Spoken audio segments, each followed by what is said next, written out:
Hello everyone, today I'm gonna show you how to transfer iPhone photo and video to USB flash drive without computer.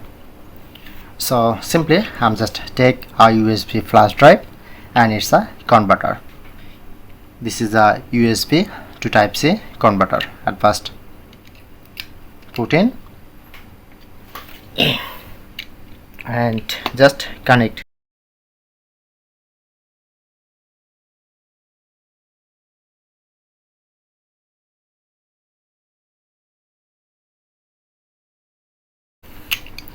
Okay, open my file apps and I'm connect this.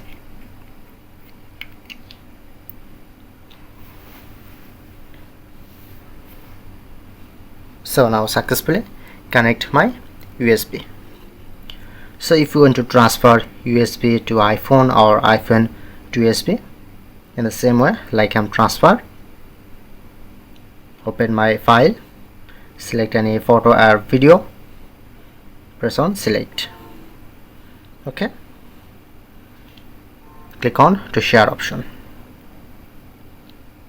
press on more, press on copy and open your USB disk. Select any folder or like create new folder. Okay, open and just paste here. So now successfully transfer this.